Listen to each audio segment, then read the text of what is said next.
আমার বাসা দিনাজপুর জেলায় বীরগঞ্জ উপজেলায়। বীরগঞ্জ উপজেলার প্রত্যন্ত একটি স্কুল থেকে উঠে আসা আমি। আমার স্কুলের নাম ছিল কল্যাণী উচ্চ বিদ্যালয়, যেটি বীরগঞ্জ উপজেলাতে অবস্থিত। তো ওই স্কুল থেকে এবং কি বীরগঞ্জ উপজেলা থেকে মানবিক থেকে মানে মাধ্যমিক লেভেলের মানবিক থেকে বেস্ট রেজাল্ট করছে এমন কোনো রেকর্ড ততক্ষণ সেই সময় পর্যন্ত পাওয়া যায়নি, যার কারণে আমাকে পারিপার্শ্বিক বিভিন্ন খারাপ কথাবার্তার সম্মুখীন হতে হয়েছে। অনেকে আমাকে এমনও বলেছে, ভাইয়া তোমরা জানো যে আমরা তো বলতেছি হিউম্যানিটিস, কিন্তু অনেকে এটাকে হচ্ছে আর্টস বলে থাকে, বলে না আর্টস বলে।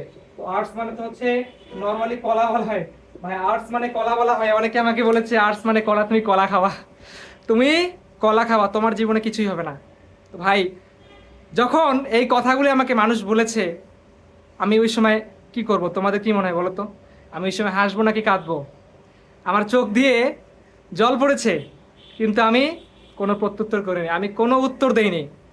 জাস্ট ভেবেছি উনি ওনার মতো বলছে, আমি আমার মতো কাজ করে যাই, সমস্যা কোথায়?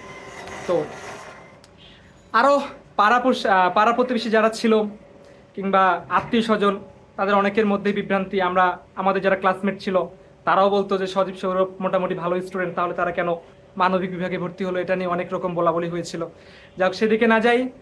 তো এই যে মানুষের এত সকল সমালোচনা, মানবিক বিভাগ থেকে পড়াশোনা করলে কখনোই ভালো কিছু করা যাবে না, মানবিক বিভাগ থেকে ভালো রেজাল্ট হয় না, এই ধরনের কথাবার্তাতে আমি কখনোই আটকাইনি ভাইয়া, কখনোই আমি আটকাইনি। আমি মনে করতাম যে অনেকে আবার বলতো যে মানবিক বিভাগ থেকে পড়ছো, মানবিকে প্রচুর লিখতে হয়, প্রচুর লিখতে হয়, খাতা একদম সম্পূর্ণ করতে হয়, নাহলে ভালো মার্কস পাওয়া যায় না।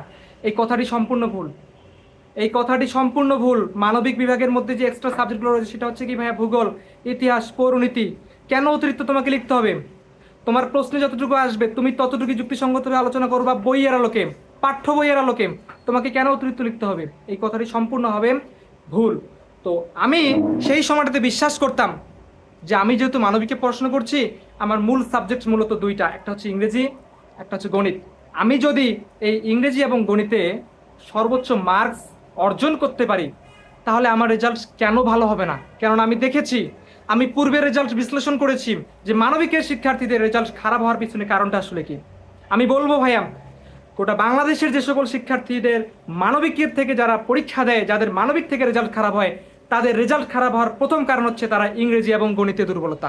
তাদের মধ্যে ইংরেজি এবং গণিতের প্রতি মারাত্মক লেভেলের ভয় কাজ করে, যার কারণে তারা ভালো রেজাল্ট করতে সক্ষম হয় না। তোমরা দেখে থাকবে তোমাদের পাড়া প্রতিবেশী যারা মানবিক থেকে পড়াশোনা করছে, তোমাদের ক্লাসমেট যারা মানবিক থেকে পড়াশোনা করেছে, তাদের রেজাল্ট খারাপের কারণটা কি?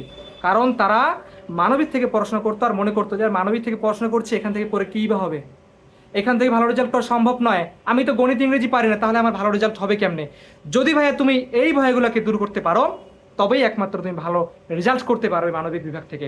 যাই হোক, তো আমি সেই সকল চিন্তাভাবনা, মানুষের সমালোচনা সব কিছুকে বাদ দিয়ে পড়াশোনা শুরু করলাম। গণিত ইংরেজিতে নিজের স্টেবিলিটি তৈরি করলাম। সেখানে আমার যে মেধা আছে আমি সেটা প্রমাণ করার চেষ্টা করলাম, আমি যে পারবো আমি সেটা প্রমাণ করার চেষ্টা করলাম, মানবিক থেকে যে ভালো রেজাল্ট করা সম্ভব সেটাও আমি প্রমাণ করার চেষ্টা করেছি। আমি গণিত ইংরেজির মধ্যে আমার স্ট্রং জোন তৈরি করেছি। তোমরা জেনে অবাক হবা ভাই, আমি সদীপ চক্রবর্তী, আমি মানবিকের শিক্ষার্থী। আমি মানবিক থেকে 2022 সালে এসএসসি পরীক্ষা দিয়েছিলাম, ঠিক আছে?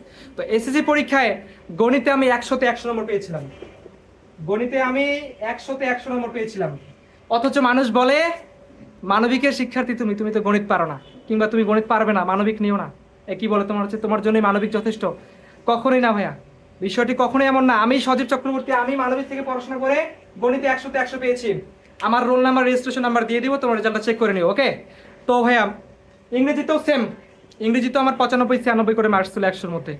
তো সেই সময় পরীক্ষা দিয়ে মানবিক থেকে আমি এবং আমার ভাই সৌরভ চক্রবর্তী, আমরা দুইজনই জিপিএ 5 অর্জন করেছি। আমরা দুইজনই একই সাথে ট্যালেন্ট পুলে বৃত্তি অর্জন করেছি। আমরা দুইজনই, আমি সদীপ চক্রবর্তী দিনাজপুর শিক্ষা বোর্ডে 9তম হয়েছিলাম মানবিক থেকে, আমার ভাই সৌরভ চক্রবর্তী সে মানবিক থেকে 26তম হয়েছিল। তো এটা কি মানবিক থেকে ভালো কোনো ফলাফল নয় ভাইয়া? এটা কি অন্যের সমালোচনার থেকে বড় নয়? যে সকল মানুষেরা বলতো তুমি মানবিক থেকে পড়াশোনা করছো, মানবিকে কখনো ভালো রেজাল্ট হয় না, মানবিক থেকে ভালো ভবিষ্যৎ গড়ে উঠতে পারে না, সেই সকল মানুষের প্রতি এটা কি প্রত্যুত্তর হতে পারে না? তুমি যদি এইভাবে নিজেকে প্রমাণ করতে পারো,